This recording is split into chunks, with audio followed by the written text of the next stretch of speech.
by breakfast, America's sending billions to every country, and people get frustrated by that. Yeah, a lot of resources are being removed out of America. Yeah. So Trump, he comes around, he get people to believe that he could straighten all these issues out that, we have in America.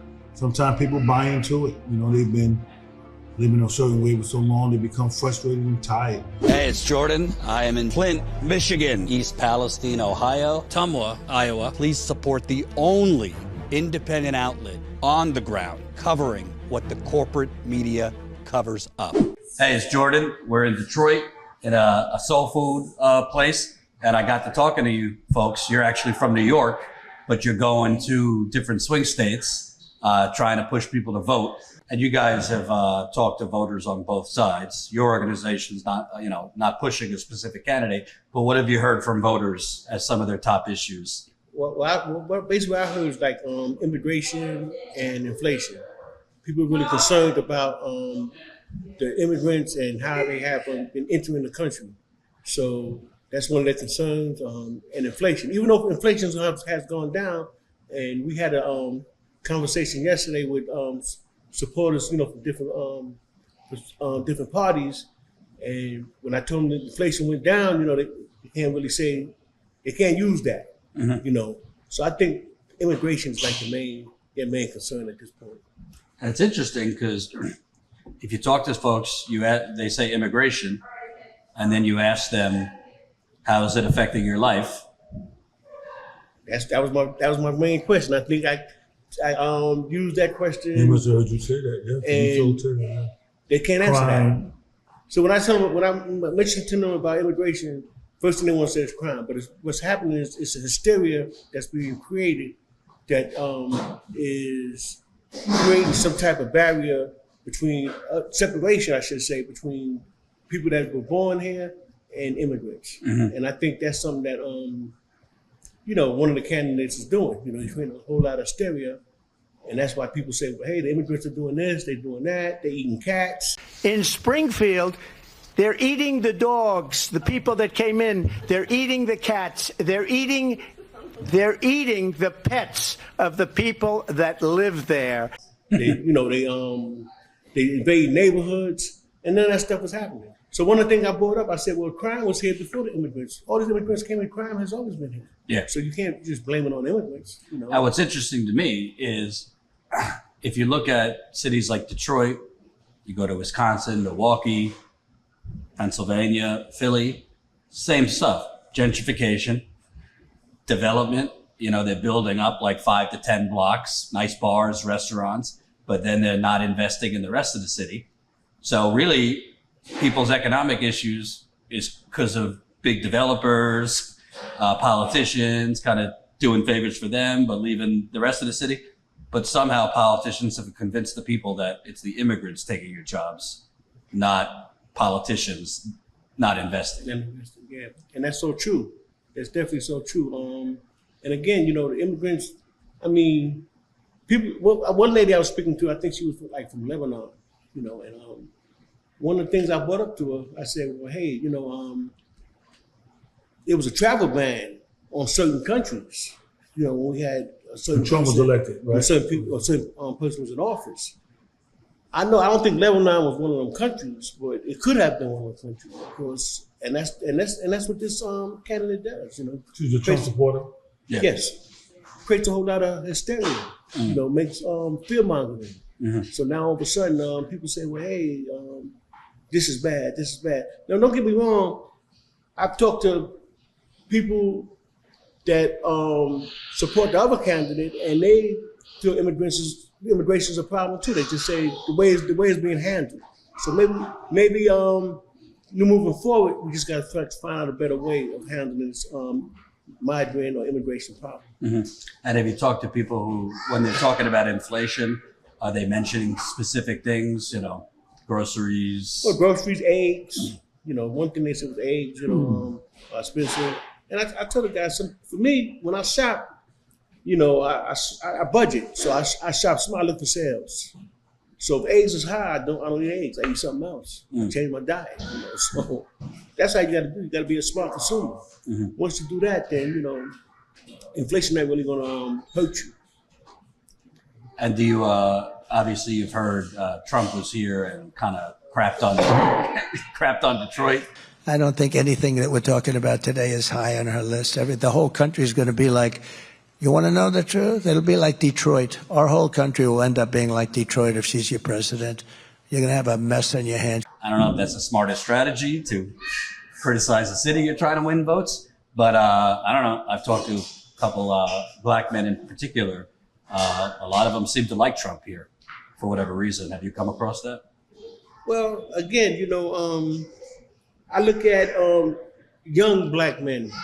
From what I've seen, it's like an age difference. Somebody like myself or like the brothers here, we may have a different perspective. But some of the young people, I don't know why they like Trump. I don't understand it, but one thing they mention when I talk to some people, they say, again, the immigrants and the fact that they're spending a lot of money in Ukraine and we're not invested in the community. So that's one of their concerns too. Spending that money, all that money overseas and not spending it here. So. I feel like that's a common thing. Young people, white, black, doesn't matter because, big, heavy student loans, rent is so high, food's so high, gas was high for a while, but it seems like by breakfast, America's sending billions to every country, and people get frustrated by that. Yeah, a lot of resources are being removed out of America. Yeah. So Trump, he comes around, he get people to believe that he could straighten all these issues out that, we have in America. Sometimes people buy into it. They've been living a certain way for so long, they become frustrated and tired, despite a lot of Trump rhetoric. They buy into it. He convinced some people and returned a lot of black males. A lot of them, they see some interest in Trump. The last time he was running, Trump's main thing was, I will reduce your taxes. So you have some, some prominent rappers saying, yeah, I'm going to support Trump because their interest was involved. So that's what's going on today with a lot of black males, But the rappers, they got their taxes cut significantly because they make more money. All of them. He cut taxes for wealthier people mostly. Yeah. Everyone else kind of got the crumbs. Yeah. But yeah, I think people also who aren't really diehard into politics just remember prices were lower. Right. And they just say, well, it must have been Trump, even though there's a lot of factors for. Yeah, because Democrat right now been in office for 4 years. Kamala Harris, she's connected to the Democrats. She's the vice president. Right. So you have a lot of people also that could be an issue saying, what is she going to do now that she haven't done? But you don't know at the end of the day, she doesn't get to make the final decision. Right. Because she's the VP. Right. The president makes the final decision. Right. When she becomes president, then she can make necessary changes that she want to make, and she think that need to be in place. A lot of people don't know that. Mm-hmm. So that's the reason why a lot of people will say, okay, yeah, ain't nothing going to change for me. We already in office, So those are some of the things, issues that people are not aware of in terms of them wanting support for Trump. Mm-hmm. Because Trump talks a lot of rhetoric. He's very degrading, demeaning, like we spoke about Detroit. Yeah. If Kamala Harris become president, America will be like Detroit. What do we mean by that? You know what I'm saying? Give a description, get some examples, so people hear that. So people live here, so they know what he means. Then some may not know. But I don't live in Detroit. I don't know what he means by that. Mm-hmm. I'm here for the first time in my life. You know what I'm saying? So when I hear it, first thing I think, because I'm here now, look, it's all right to me now. It's degrading, demeaning. Yeah. You know what I'm saying? So. And also, Americans, I think, have selective memory because he was president and we were still giving money to all these other countries. Right. We give money all over the world. Right. When he was president, same thing. He gave weapons to Ukraine.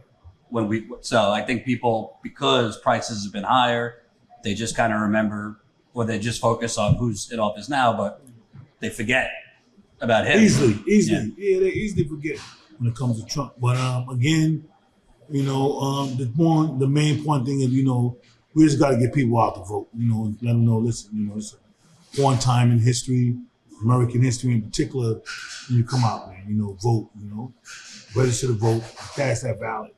You know what I'm saying? Because it's very important. And, we're not here to tell people who to vote for. We're just here to inform people that you have a right to vote. Right. And come on and cast that ballot. I'm curious what you think. I don't know if you saw former President Obama the other day was in Pittsburgh, and he kind of had a message for black men. Not that you speak for black men, but he basically said, like, I have a feeling some of this support for Trump is because the brothers, he called them, don't want a woman to be president. I don't know. I think that's kind of a broad statement. that's too broad. I don't think it's that. I don't think that. I mean, I don't think the majority of black men I spoke to, maybe with the exception of my biological brother who's a Muslim, and Muslims, or at least he shared with me that he feel like women can't lead. But those outside of the religion, they didn't express that to me about why they don't want to support her. You know what I'm saying? They got a lot of other issues. She's a former prosecutor, and all the little issues like that. But at the end of the day, you know what I'm saying? Those that she sent to prison, they probably committed some type of crime.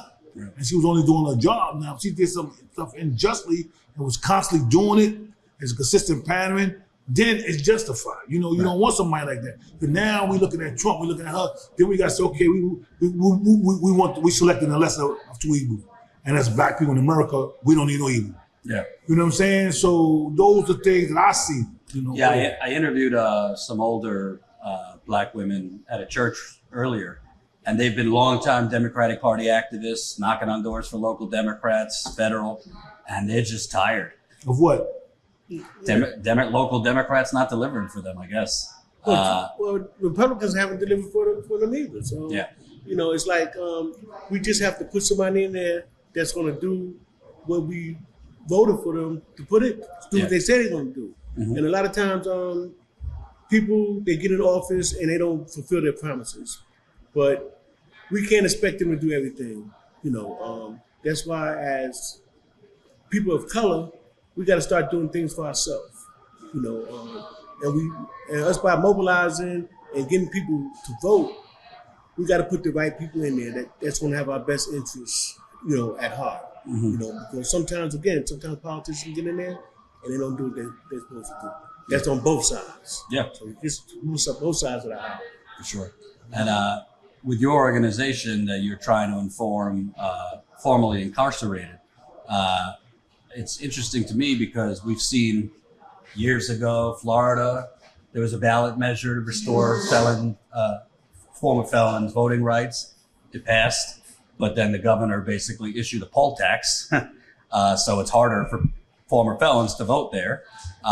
Do you see in states you go to that a lot of the formerly incarcerated want to vote, but don't know if they can or don't have the information? That's a huge issue. We went to Atlanta 2 years ago. We was doing a campaign. We was walking through the streets. There was an individual who was just released from prison, and we was telling him about. He didn't even know he could vote in the state of Georgia. He didn't know that. They don't have they're not being informed down there. So right. We informed him. They said, "Hey, I ain't know." And he had just did a lot of time. And this organization, it's not mine. They're connected to it. Formerly incarcerated people with Family Movement. They went down in Florida, and they campaigned down there for people to vote. They went down in Florida. We go to a lot of states, but I was a part of that campaign at the time because I wasn't connected to the organization at that time. But, we go to a lot of states, and that's the main thing. We're trying to reach out to formerly incarcerated people who have been disenfranchised all over this country, and particularly in states where they can vote. And because they couldn't vote but don't know they can, that's where we come in. We educate them, and we tell them, register to vote and come on and vote.